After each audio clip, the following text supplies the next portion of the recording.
If you're still listening to this podcast and you're into episode 4, what the actual fuck is wrong with you? Like, do you have problems or something? I have no idea why you're sticking around. I appreciate it, but you're crazy. You're just fucking crazy. Anywho, all right. So in the last episode, in my incoherent video game ramble, I talked about the next episode. This one, which is going to be talking about one of my new favorite things. And my new favorite thing is Warhammer 40k. And I'll get into the nuances here, and I'm not into all of it, but I'm into a big chunk of it right now. So I will put the caveat here, the disclaimer right off the bat. The Warhammer 40k universe is just immeasurably huge, and it's far too nuanced for me to adequately describe. I'm going to screw things up. I am going to miss big chunks of the lore and the details, but I'm an amateur casual fan. So if you're a super Warhammer 40k aficionado, please don't kill me. Don't get mad at me. I'm not missing things or screwing things up intentionally. Think of me as one of the good people for this. I'm someone who normally wouldn't be into a tabletop game built universe, but I super am, and I'm telling a whole bunch of other people about how awesome this universe is. So bear with me. Send me an email, hit me up on Instagram if I missed something or screwed something up terribly, and you want to correct me or yell at me. That's totally fine. I'll take it and I'll admit my fault.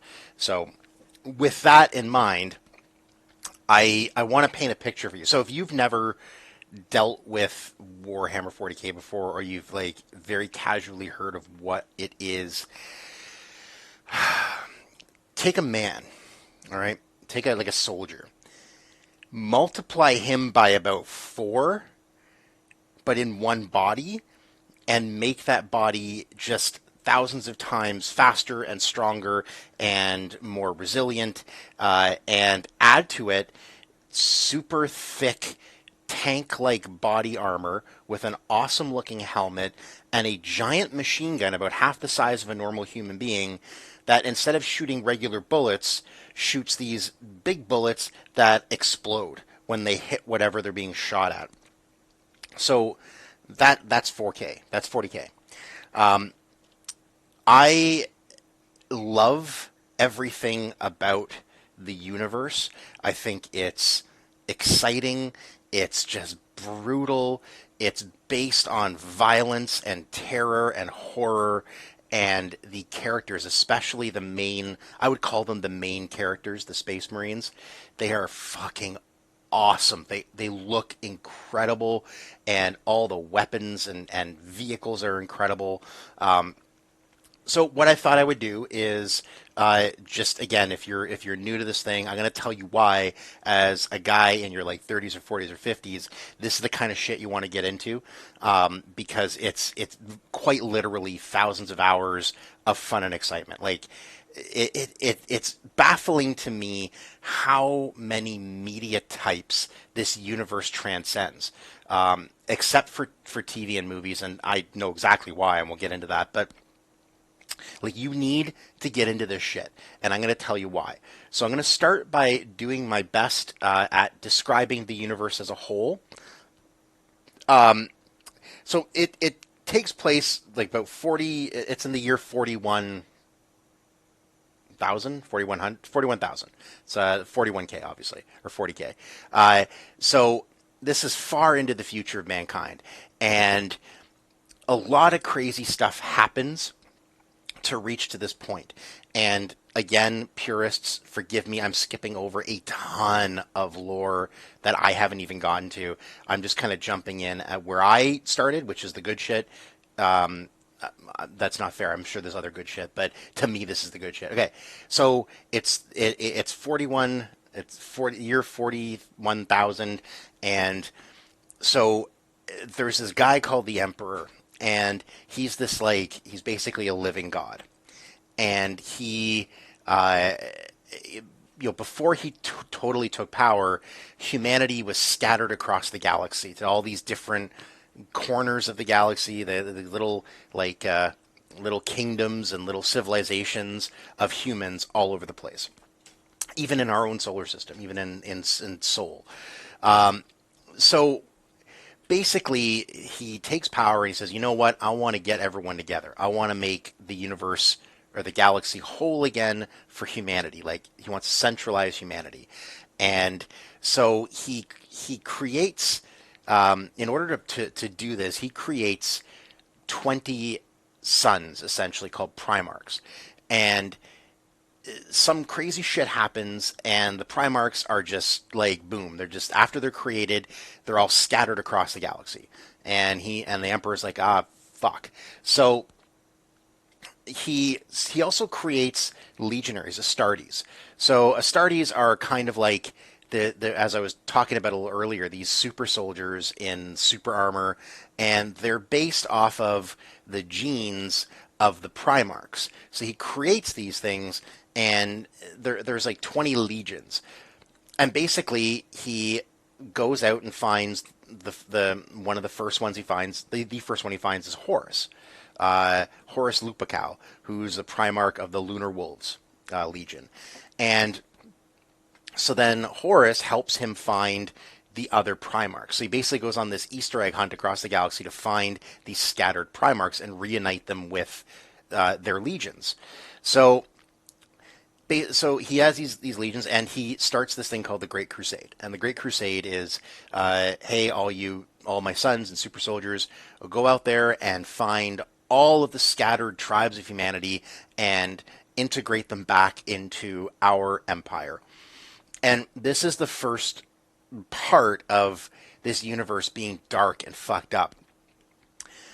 They go and they find these civilizations, and those civilizations have two options.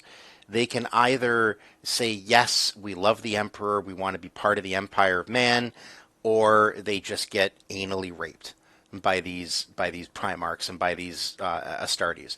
So it's like there's no choice. You either come back to the Emperor of Mankind, or you die, and you just get annihilated and wiped off the face of existence. So anyway, so this thing goes on for a while, and eventually the Emperor of Man, he says, I don't want to do this anymore, and I'm going to let my sons just take it over for me, because I got some really important shit to do. And the important shit he has to do is, like, basically space travel is through the warp. And the warp is like this tear in the fabric of reality. And it's where all this bad shit lives, like these evil gods and demons and corruption and all this stuff. And the humans basically have to fly through this shit in order to cut through space to get where they're going. And the Emperor finds this thing called a webway gate. And this is how another race called the Eldar travel, and it doesn't use the warp. So he basically wants to master this technology so that humans don't have to use the warp ever again. And I think it's funny. I saw a meme about this where someone tries to explain Warhammer, and then they keep saying things, and they're going, "Oh yeah, that reminds me. I have to tell you about this. Oh yeah, that reminds." And they keep going back. So really quickly, I won't dwell on it. Think of like typical fantasy, and then put it in the 41st century. So Eldar are elves, orcs are orcs. You have the Necrons, which are kind of like the undead. You have the Tyranids, which are very similar to the Zerg from StarCraft, just like this ravenous alien race. You have the Imperium, which are just regular human soldiers who are they just get their ass handed to them in every battle, but they have lots of tanks and artillery and shit. And you have the Tau, who are these like super futuristic race that has futuristic weapons, and they kind of look like what we think of as aliens, but they're pussies up close. And then there's the Dark Eldar, who basically get strength from torturing people until they die, but then they keep them alive as long as they can to get that pain and suffering. So anyways, those are the races, and the Eldar are the ones that are kind of like the elves, and they have these weapons. Anyway, so the Emperor says, Horus, you are the best, you take over as the War Master and you do your shit while I do my shit. And so for a while, Horus does this. He's the War Master of the other Primarchs. They go through all this stuff, blah, blah, blah. And and it leads into something called the Horus Heresy, and I'll talk about this in a bit, but the Horus Heresy is when Horus gets corrupted and he says, you know what, the Emperor is kind of an asshole. I don't like my dad. I'm going to kick him out and I'm going to take over and I'm going to rule shit. And this leads to basically a fracturing of the entire Imperium of Man. Half the legions go with him, half the legions go with the Emperor, and they fight each other, and it goes crazy. It ends up. Well, I don't want to give it away in case you actually do go through this. But the thing is, if you get into the universe, you're going to find out anyways. But let's just stop there for now. I need to explain how I got into this thing. So, like I said, it started as a tabletop game. So you get models, you paint the models, and then you set the models up in a tabletop environment, and you roll dice, and it's like chess times 1,000. Like every character has a shooting rate, and arc of fire, and visibility, and they roll certain things to not get damaged versus get damaged, and it's extremely complex. But ironically enough, that's the thing I would like to do the least with my time, and yet that's how I got into this universe in the first place. So when I was in university, my mom bought me a Chaos Sorcerer. And Chaos is like the Space Marines who were traitors and they ended up being demons and shit like that. She bought me a Chaos Sorcerer model and a paint pack. Because I said I was looking for ways to just relax, when I'm sitting in my dorm room, because I wasn't cool enough to be getting random blowjobs in the club. So she got me this thing, and I painted it, and I thought it was really cool, and I felt like it really relaxed me. So when I was home visiting, I went to Games Workshop, and I bought a couple of things. I bought a pack of Khorne Berserkers. So these are Chaos Space Marines who just have these big chain axes and run like idiots into the line of fire to hack people up. And I bought a Chaos Tactical Marine Squad.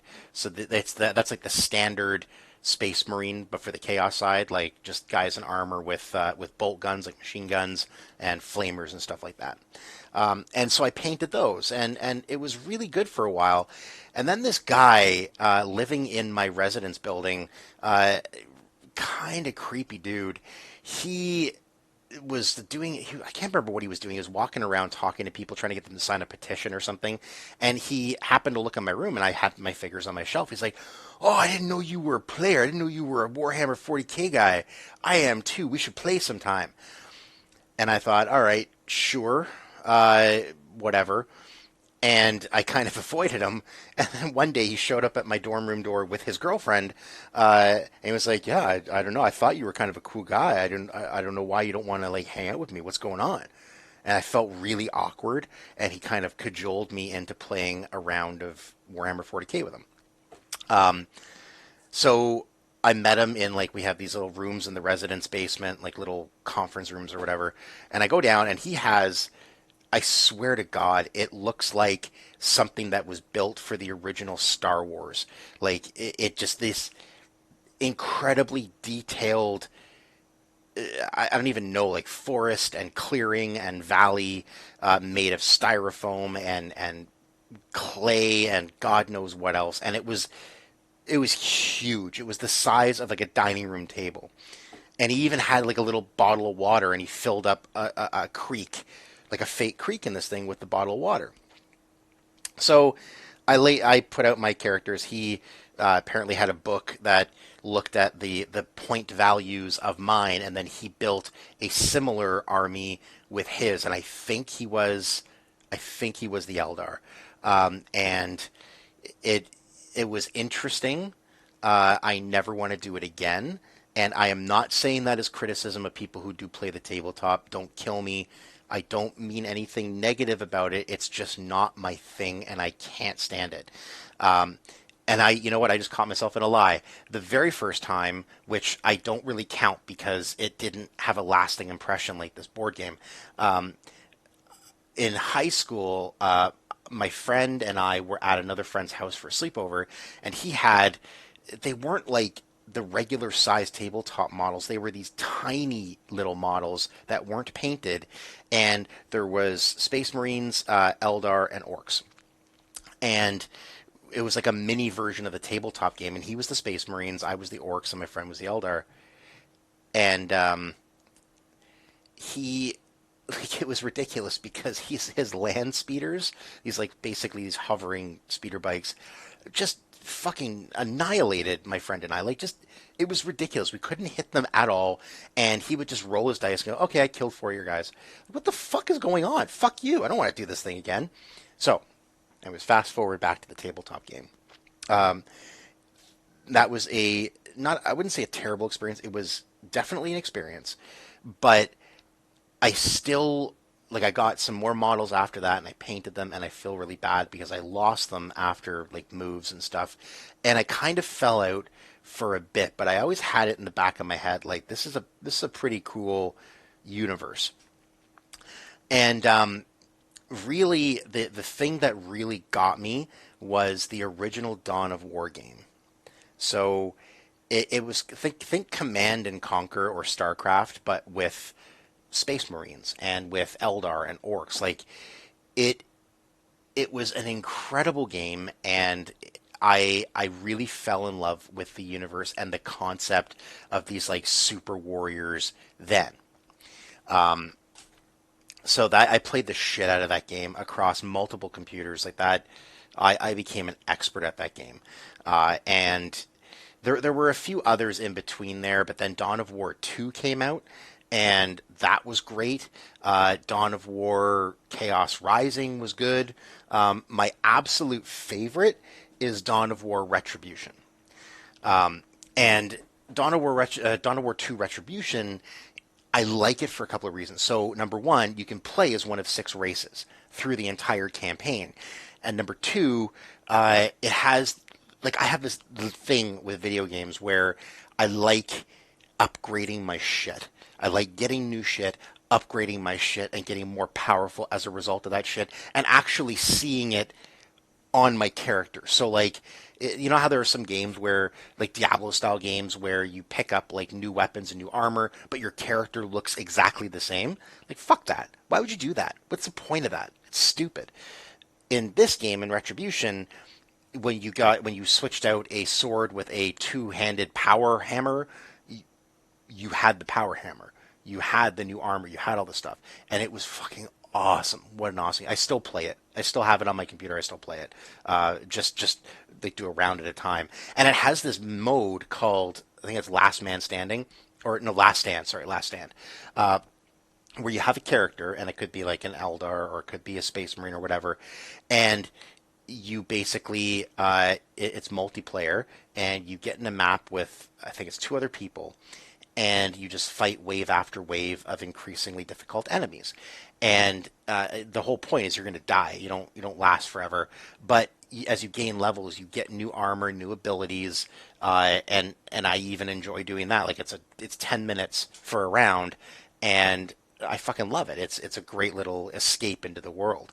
And there have been other games too that I would be remiss not to mention. One of them came out many years ago, not too many years ago, but it came out for all the consoles as well as PC. It was Space Marine, just called Space Marine, and it was you played an Ultramarine, which is one of the 20 legions, and it was like a third-person sort of action game, kind of like Gears of War, but Space Marines. And if you need a fun, easy introduction to the Warhammer world, play that game. Not only is it a fucking awesome game, it's a really, really good game, but it gives you a really good introduction to the whole mythos of the Space Marines and the Orcs and Chaos and the Imperium and all this shit. And it's fun as hell. So I really recommend that. So I mentioned earlier that there's games, there's books, there's all this stuff, but there's not any TV or movies, and I'll tell you exactly why. The Warhammer 40K universe is depressing as fuck. It is. It just there's no good guy. The Space Marines, the humans are not good guys. They're pricks.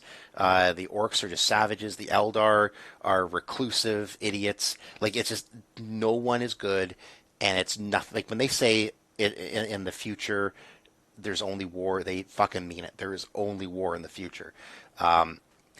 So I don't see how, like, unless they made a movie specifically for fans, and they're never going to do that, especially these days. They don't make any movies for fans. They actually make movies to actively tell fans to fuck off, aka the last Star Wars trilogy. But we won't get into that yet. So it's such a depressing universe. I don't think they will ever make a movie or a TV series based off of it. That being said, do yourself a favor, go onto YouTube and look for Astartes. Some crazy guy did this like 5-part miniseries. Each part was only like a couple of minutes long, and there's like YouTube videos where they string them all together in one. There's so much potential there, and there's so much good shit to watch on YouTube to get a quick introduction, to get a quick like dive into Warhammer. Astartes is one of them. Look up the cutscenes from Dawn of War games.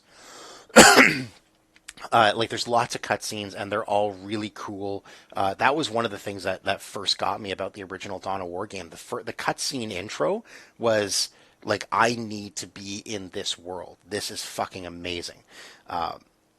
So do yourself a favor, look at all that stuff. And right now, the next thing I'm into with Warhammer are the books.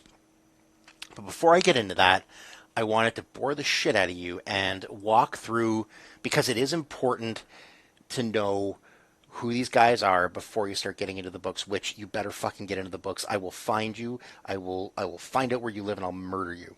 And I'm totally kidding. It's probably going to get me like sanctioned on here. I'm afraid to even leave my house, so don't worry about that.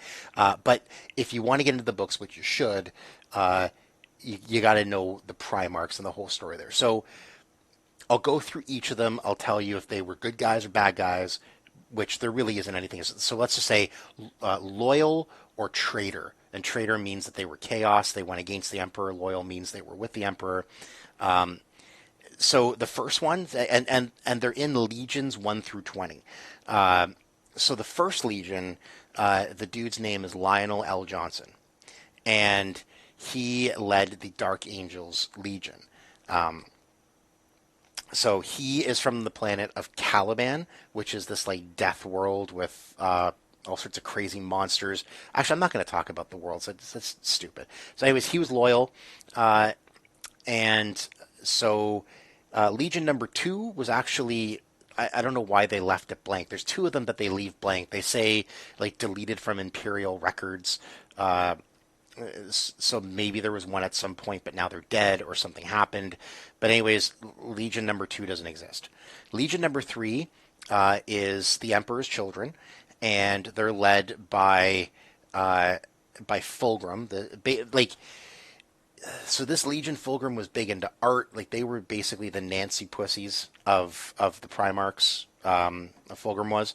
And he ended up being a traitor. He ended up killing one of the other Primarchs, one of his best friends, and then turning into some snake demon because he gave in to chaos, which is crazy.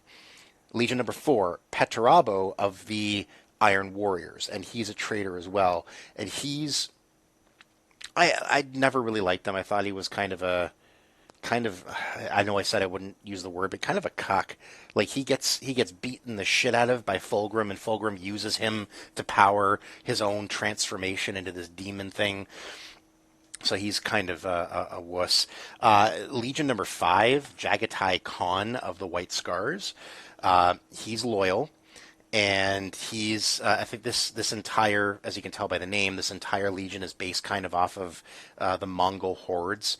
Uh, when I get into the books after this, it's kind of funny because the people who do the audiobooks, they actually try to sound like Mongolian warriors, and I know they try their best. The accents are hilarious. It's a fun listen. Legion number 6, Leman Russ of the Space Wolves. These guys are modeled after like Vikings. He's loyal as well, and he's a fucking nutcase. So he's like a mad dog, just like you would think of attack dogs or wolves. He's like the Space Wolves are basically the executioners of the Emperor, and so just like a dog, he's super loyal to the Emperor, and he's just fucking crazy. So number 7, Dorn of the Imperial Fists. And this is the guy that during the Horus Heresy and the war against Terra, he's the Primarch who basically his legion is awesome at siege warfare, at like defensive structures and stuff. So the Emperor basically says you need to prepare Earth to be invaded by Horus and the traitors. So he's like he just gets all this shit ready. He's a badass.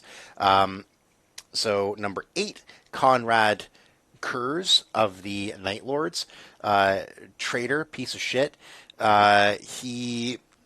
His legion are kind of like just creepy death fuckers. Like he looks like a vampire, even though there's another legion who's good, who's kind of like vampire as well. But Conrad Kurz is just this pale piece of shit, which leads me into 9, which is Sanguinius, and he is the Primarch of the Blood Angels, and the Blood Angels are like vampires, so they have this thing, this issue with their gene seed, where at some point if they lose control, they turn into vampires, like crazy assholes who just want to drink blood.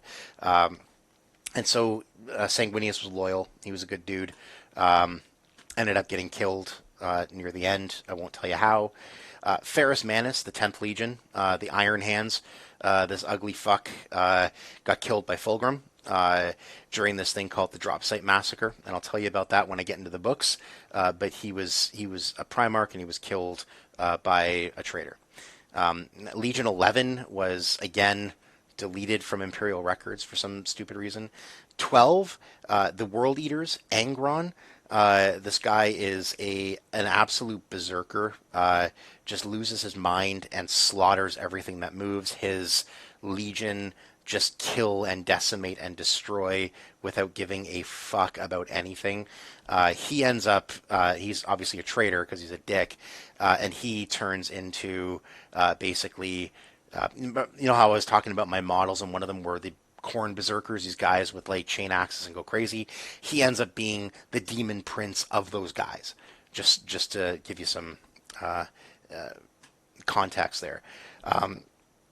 13th Legion, Reboot Guliman, Robbie G. He is the Primarch of the Ultramarines.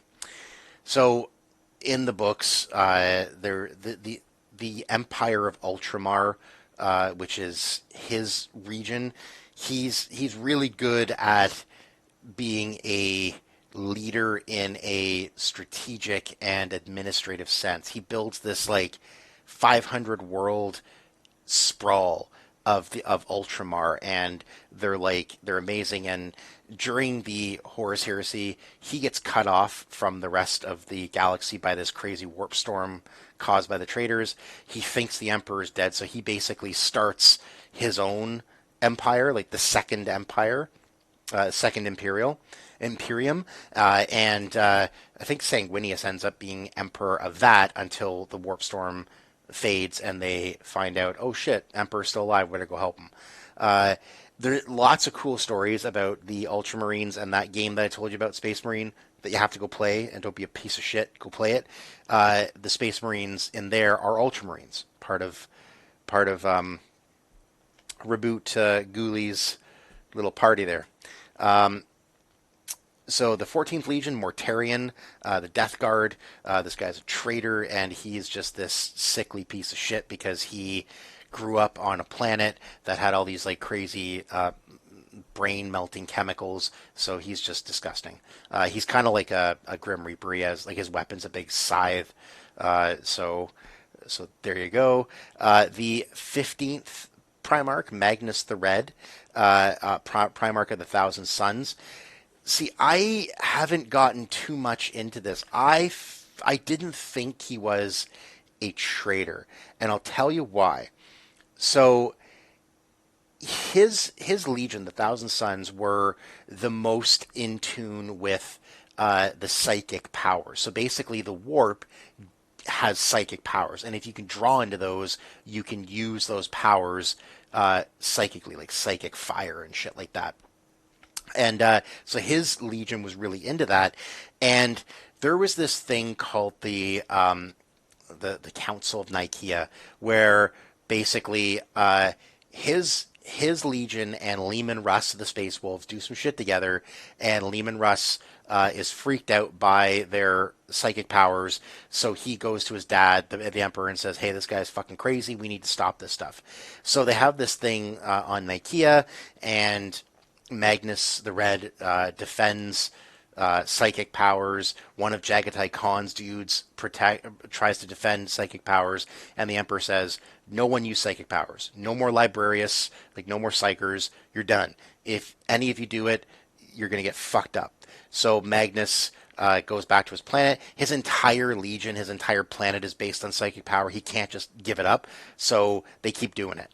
And then Leman Russ finds out, and he's ordered to go basically wipe the Thousand Suns and Prospero off the face of the planet, like face of the galaxy. They're done.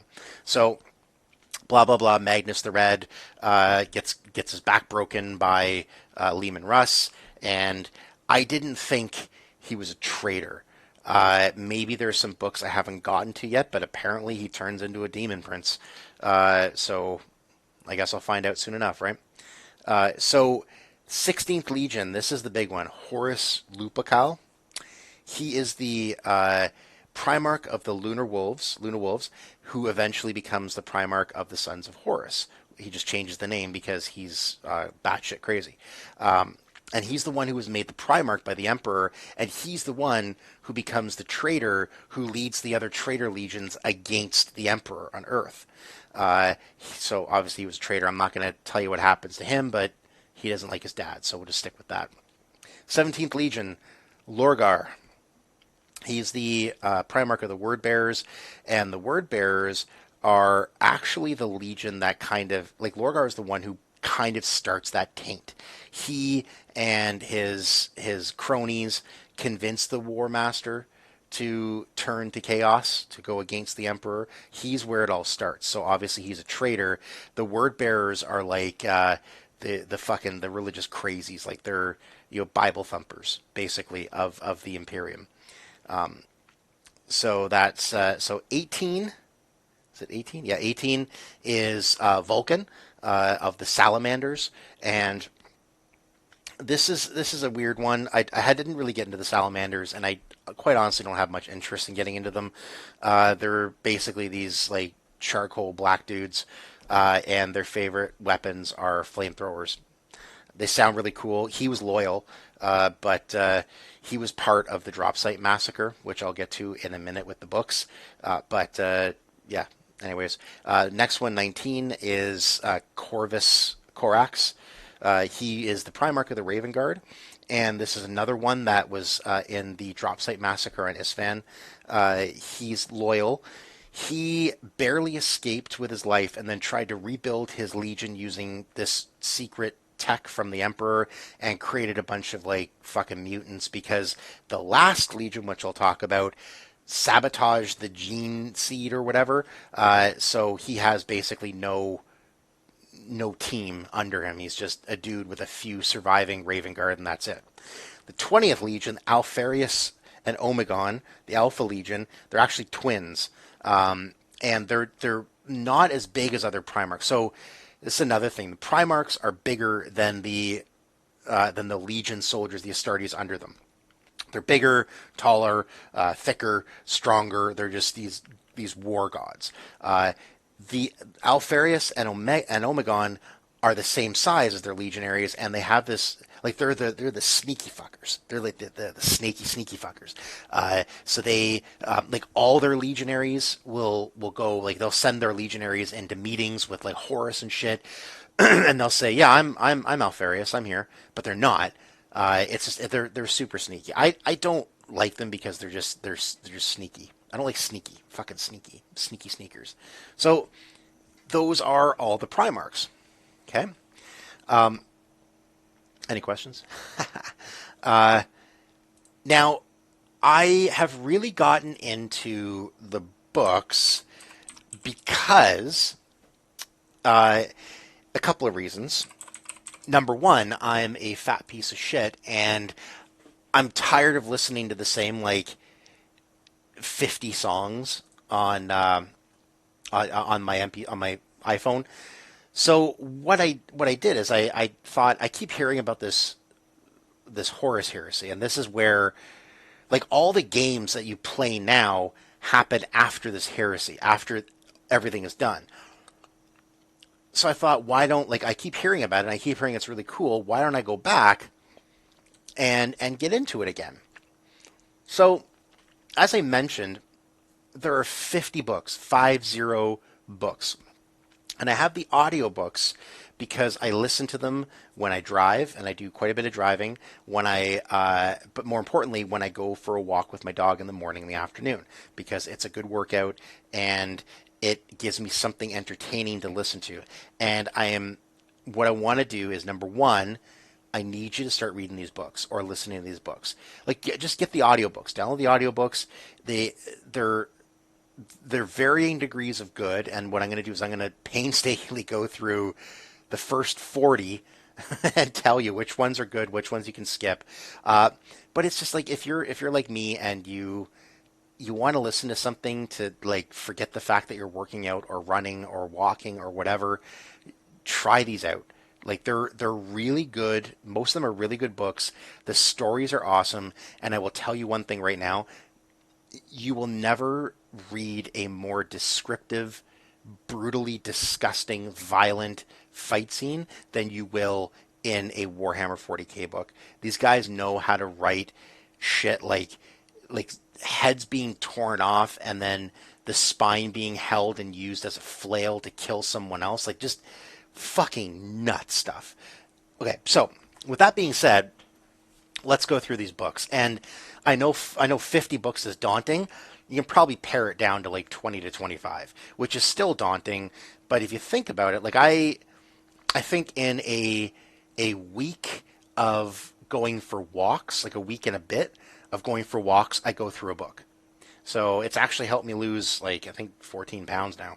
Just going for walks, not even runs, just going for walks because I'm still fat and it like going for runs breaks my ankles and my knees. I'll have an episode on the whole weight loss thing because that's something that I think a lot of guys struggle with, especially my age when the metabolism becomes negative. So if you like watch a Burger King commercial, you gain 5 pounds. But anyway, so these books. The first one, actually the first 4 books are called Horus Rising, False Gods, Galaxy in Flames, and Flight of the Eisenstein. They are all must read. I'm telling you this, they're all awesome books. They all deal with the beginning of the heresy. So the beginning of the heresy is basically this thing called the Drop Site Massacre, which happens on Isfahan. And Horus does some crazy shit, and so the Emperor says, nah, that's not good. And a few legions go to Istvan to beat him and Fulgrim up, basically to go like bring these guys in line, beat the shit out of them. So those 3 legions, the Salamanders, the Raven Guard, and Ferrus Manuses, Iron Hands, Iron Warriors, I keep getting them mixed up, they go to Istvan, and they think that some other legions, like the Alpha Legion and the Kurz's, oh God, why am I blanking on this now? The Night Lords, a couple others, Iron Warriors. Iron Warriors are traitors as well, and So anyway, so the salamanders, the Raven Guard, and the Iron Hands go to Istvan to bring Horus in line and beat him and Fulgrim up. And they think that there are other loyal legions like the Alpha Legion and others like the Death Guard and the Night Lords that are behind them to support them. And they don't know that those guys have turned traitor as well. So these three legions land and they start to push the Emperor's children back. They start pushing Horus's forces back. And then just when they think they have them where they want them and say, okay, rest of the legions, let's do it. The rest of the legions turn on them. So basically, all of a sudden, there's like 7 legions killing 3 legions, and they're trapped in this kill field. It's just it's awful, and 3 legions are basically wiped out, and that's where Ferris dies. Vulcan gets captured and tortured, and I don't fucking know. Who cares? He's stupid. And then Conrad Kurz gets rescued by his fleet and goes back to Terra, but so anyways, the first 4 books deal with all of that.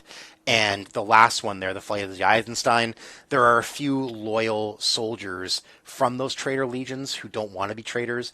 They basically get on this frigate called the Eisenstein. They make it back to Earth, to Terra, to warn the Emperor what's going on. And that's where Dorn starts getting the defenses ready and shit. So those books are must read / must listen. The next one, Fulgrim, read for fun or context. And just, so I'm breaking these down into must read for fun or context, read if into a particular legion, and then just skip. So the Fulgrim one is read for fun and context. And it's basically the story about Fulgrim, the Primarch of the Emperor's Children, and it just goes through the whole thing of Fulgrim turning to chaos, like him falling into insanity. And it's because he's in a lot of the future books, like a lot of the books after this, probably a good idea to read this book just so you have that background. The one thing this book does that quite a few other books in the 50 do that pisses me off, there's a big chunk devoted to a couple of like human artists. Like half the book is about them just, like one of them turns to chaos and all that shit. Like, who fucking cares? I don't need to know about some stupid Japanese painter going crazy. Like, I just want Astartes killing each other. That's all I want. So this book has like a big chunk of it is devoted to these humans that no one gives a fuck about. So that's why it's just for fun or context. Descent of Angels, read if you're really into the Dark Angels. So that's the one with Lyon L. Johnson. It's the story of him being found and his knights on his planet of Caliban. It's not a bad read, but I mean, unless you're really into the Dark Angels, don't bother. Legion, it's another read for fun or context. So it's a really well-written book, and it talks about the Alpha Legion, those sneaky fuckers. It introduces a couple of things that kind of play into the rest of the heresy, and that's this group called the Cabal of a bunch of different aliens that see the future and they're trying to steer humanity towards one thing. They're not good guys. They're siding against Horus because either way it's going to be bad, but the Horus way is worse. So yeah. And anyways, and John Grammaticus, who's this like psychic spy who works for the Cabal and is in a bunch of the books. They come up enough that it'll drive you nuts if you don't read Legion. And this is another one where the entire thing is about these fucking humans. And again, just stop. Just stop. Stop with the humans. Battle for the Abyss, another read for fun or context. So right after the Istvan incident, the word bearers, the Bible thumpers, they basically blow up the main shipyard in the solar system near. It's one of I think it's Titan. It's one of the moons of Saturn or Jupiter. But anyways, they blow it up because the traders there help them build this massive spaceship, and they send this massive warship over to the Ultramarines to fuck their shit up. A very small group of Space Marines who are in the Ultramar system find out and try to stop them. I apparently this book gets a lot of hate for not being very well written, but I actually really enjoyed it.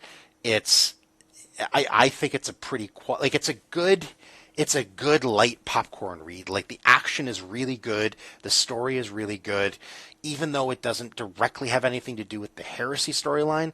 It's a lot of fun. Like it's a good action filled book. I would love to see this as a graphic novel. Anyways, Mechanicum. Another read for fun or context. This is so Mars is they're this group called the Mechanicum, and they're allowed to not be subjugated like the rest of the humans in the galaxy because they make all the big shit for the Empire. They make all the tanks and these Titans, which are massive walkers, like AT-ATs, but on steroids. So basically, I guess they said, Emperor, if you try to subjugate us, we're not going to make any of your shit. And he said, all right, cool, man, you do you.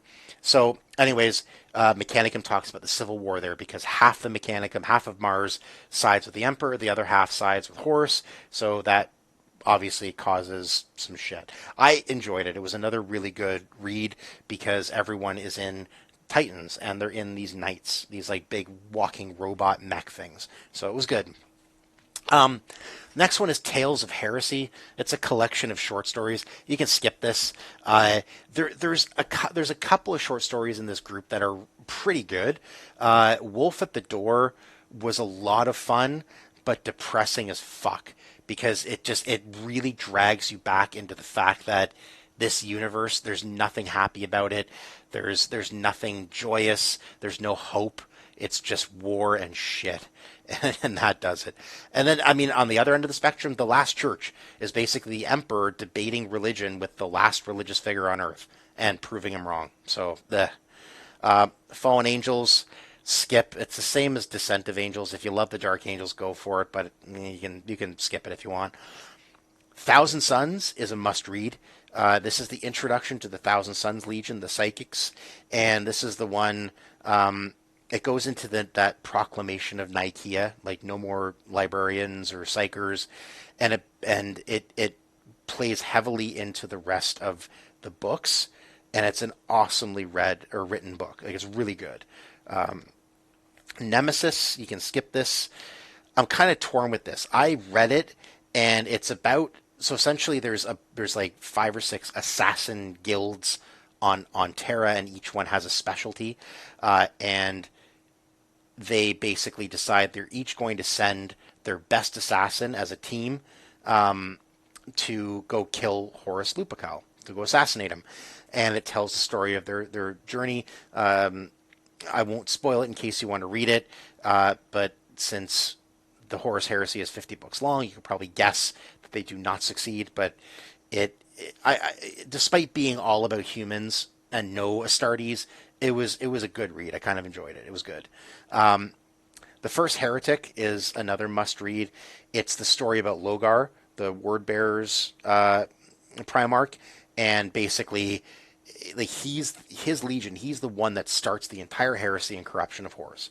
So it gives lots of juicy context. I really recommend you read that. Prospero Burns is a follow-up to Thousand Sons. Very cool story. Read that shit. Don't be a dick. Age of Darkness, just more short story bullshit. Like I eventually I probably should give these a chance. I didn't read Age of Darkness. I didn't read. There's another anthology I didn't read. Like I'm sure they're cool. And like I said, that first group of short stories, there were a couple of cool ones there. But at this point, again, I'm old and broken, and I just want to get to the good shit. I just want to get to the heresy. So stop wasting my time. The Outcast Dead, you can skip this one. Small group of outcast Marines from a traitor legion are on Terra, and they do some shit. Meh. Deliverance Lost. I reluctantly say skip on this. So one of the loyal legions that got face fucked on Isfahan, the Raven Guard, their Primarch Korax goes back to Terra, and the Emperor tells him how to mass produce these awesome Space Marine semi-clones to replenish his army, but then crazy shit happens. I really enjoyed it, but it doesn't have any impact on the storyline as a whole, and you could probably skip it. No Fear. Another must read. We go back to Ultramar, and it's a battle on one of their strategic planets. It's kind of important from the Ultramar Heresy perspective. Oh, sorry, it's not. It not really, but it's an awesome book. It's really well written. You'll enjoy listening to this one. The Primarchs, another group of short stories that can go fuck themselves. Fear to Tread, read for fun or context. So it basically it's the Blood Angels and Sanguinius. They're Primarch, the vampire guys. Like Sanguinius and Horus are like best buds. So it ends up being pretty important when you get to the Battle of Terra, but that's its main value. It's a decent story, like it's not a bad read, but it doesn't really impact a ton. Shadows of Treachery is another read for fun or context. I take back what I said about short stories being shitty because a lot of the short stories in this group are really good, especially Crimson Fist. And so these short story anthologies, they're good because it's not chapter after chapter after chapter. Like you can get a short story in a solid walk with your dog or whatever. So they're a good ride. You should definitely, and especially these ones, give them a shot. They're pretty good. Angel Exterminatus, read for fun or context. It's now Fulgrim and Petrarabo, the two traitor Primarchs, just doing shit. It was okay, but you can skip it. Betrayer, must read. Angron, who's that fucking psychopath of the World Eaters Legion, and Lorgar, they do like a buddy cop fuck tear through Ultramar. You can technically skip it, but it was another really well written story, and it kind of muddies the water between good and evil of this whole war. Like you almost feel like these guys aren't as bad as you think they are, and it kind of frustrates me because I want to hate them, but this book really did a lot to not allow that to happen. Mark of Kelf, skip it. Fuck off with the short stories. Vulcan Lives, skip. So Vulcan, the Primarch of the Salamanders, again, one of those legions that was anally raped on Isfahan, thought dead but actually lives, and he's captured by the Death Guard. I think it was the Death Guard. So remember that episode of Star Trek: The Next Generation where Picard is interrogated by the Cardassians for like this Cardassian for the entire episode? So think of that, only really badly written and not interesting at all. Yeah. Okay, Unremembered Empire. It's another must read. So there are a few books that are part of this. I think it's I can't remember the Latin term for it, but it's the Second Empire. So basically, Ultramar has been cut off from the rest of the galaxy by this crazy warp storm that the traitors stirred up. And so Gilliman, the Primarch of the Ultramarines, thinks the Emperor's dead and Terra has fallen. So he's like, well, the Empire of Man can't fall. I'm going to start the Second Empire here and keep the Empire alive. So there's a few books that are part of that story arc, and this is the first one in there. You should read it, definitely. Scars, read for fun or context. So this is the White Scars Legion, the Mongol Horde Legion. They're all mysterious and shit and haven't declared for either side yet. But this book deals with them choosing a side, and it was a fantastic read. You could technically skip it, but I'd recommend giving it a shot. It's an exciting book to listen to when you're going for a walk or doing whatever. Vengeful Spirit I have it as a must-read. A lot of people don't think it is, but so Horus and his gang go to a planet on the Ultramar side of the galaxy and bust shit up because some crazy secret of the Emperor is buried deep under the capital city of the planet. That's part of it. Meanwhile, this character, Gavriel Loken, he was originally in Horus's Legion as a Luna Wolf, and he did not he didn't betray the Emperor. He broke away from the Luna Wolves because he wasn't a traitor. And he was actually left on Isfahan for years fighting this like crazy guerrilla war, and he lost his fucking mind. He like turned into this berserker warrior, just psychologically broken because of this. So he gets rescued and brought back to Terra, and he's part of this group called the Knights Errant. So these are basically Space Marines who either left their traitor legions or were left over from a fallen loyal legion. So he leads this small group of them onto Horus's flagship to mark the way for Leman Russ to go basically murder people and find Horus and kill him. But I love the Gabriel Loken character. I fucking love him. I think the Knights Errant is a really cool idea, and it's a really well written story. So don't skip that one. Give it a shot. The Damnation of Pythos, skip it. Basically surviving Iron Hands, Salamanders, and Raven Guard from the Holisfan massacre. They run away to a death world and they try to survive with humans. Who gives a shit? Legacies of Betrayal, skip that garbage. Just more shitty short stories. Deathfire, skip it. Another Salamanders book. I don't care about them. I really got to be honest with you. Their storyline doesn't interest me at all, and it has nothing to do with the Horus Heresy. So forget it. War Without End. Can you stop with the short stories? Please stop with the short stories. I know I'm contradicting myself. I keep saying, yeah, give him a shot. Don't give him a shot. I didn't read War. I read the War Without End group. I didn't read the Legacies of Betrayal. The War Without End, they were bite-sized. They were good for walks, but they weren't that interesting. So the next one, Pharos, read for fun or context. It's the second Empire story book. So Gilliman and Sanguinius go to investigate some mountain because it might have an ancient psychic weapon, but the Death Guard aren't having any of that shit. So they try to, or is it Death Guard? No, it's not Death Guard. No, it's oh crap. What the hell is it? Sorry, guys. It is what's his face? The Night Lords. Night Lords. Jesus, the Night Lords ain't having any of that shit. So they try to stop them. Eye of Terra. More short stories. I did not read these. I say skip, but again, give them a shot if you want. I will eventually. Path of Heaven. Read for fun or context. This is the second part of the White Scar story. I won't spoil it for you. But the Khan makes his decision on whether he's going to go to the traitors or go to the Emperor, and then he has to get where he's going. The Silent War, you can skip this, more short stories, and Angels of Caliban, read for fun or context. It's the final book of the Second Empire thread.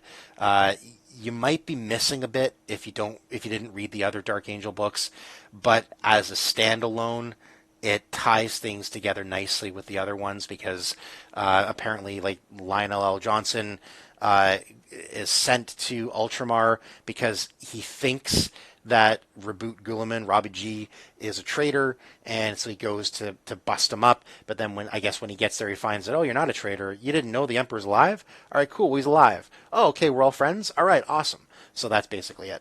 I'm on book number 39 now, which is the Praetorian of Dorne. And so far, that's a must-read as well. I know there are 11 more, and I don't even think the 50th book gets to the actual battle on Terra. There's a separate arc of books that deal with that. So I got another rambling, incoherent mess. I hope you got some value out of this. I guess the bottom line, I will go back to my original comment. Give the books a chance. For a number of reasons, they're easy reads. They're not complicated reads. You don't need, two brain cells to rub together to read them. But they're well written. They're exciting, especially the ones that I said are exciting. And it's just fun. And like I said, I mean, for me, going for runs, going for walks, I listen to the audiobooks, and it's been a game changer. After I'm done with these, I'll probably obviously go into the War on Terra books. I might give a few others a chance, but now I have another problem, which will be another podcast episode. There's like this entire extended universe of like 1,000 Star Wars books that I have to get into because the only ones I really read that I remember are the Thrawn trilogy. And those, and again, I will talk about this in another episode. Kathleen Kennedy can go fuck herself with a red-hot iron dildo for saying that there was no material to pull from with the new trilogy. You had your material there. You could have pulled some of the parts of it. You could have done anything to respect the entire Star Wars universe, and you didn't because you intentionally damaged it because you hate it. Deep down, you hate it and you resent it. I'm going to stop before I shit my pants. So I'm going to conclude here because I've already been rambling for an hour now. Warhammer 40K is amazing. The games are awesome. The books are amazing. The tabletop game, I wish I could get into. It isn't just the lack of patience, it's the cost. The models are not cheap. The paint is not cheap. And I know for a fact that I need to practice a lot to make them look even remotely good, and I don't want to spend thousands of dollars practicing. So I fully admire, like I follow a bunch of painters on Instagram. I admire the shit out of what they can do. I'm tempted to buy some models and commission someone to paint them for me. I love the Tau. I don't know why. I think I just like the fact that they're super powerful in distance shooting, but nothing beats a Space Marine. Anyways, I'll just stop there. Just give it a shot. Give Warhammer a shot. If you want me to email you the list of books and the recommendations, whether or not you should read or skip them, just reach out to me, rightdowntheleft@gmail.com. Hit me up on Instagram. I'd be happy to share that with you. I don't know what the next episode of the podcast is going to be. I have a number of things I want to talk about. I might talk about the whole weight loss thing because, again, it is something that as a man in my 40s, I struggle with. I know there are lots of you guys out there that struggle with it too. Thankfully, I haven't gotten fat enough where I can't get a boner. I could still get one up, which is great. I just never get to use it because I'm in a loveless relationship. But anyways, that's it for today.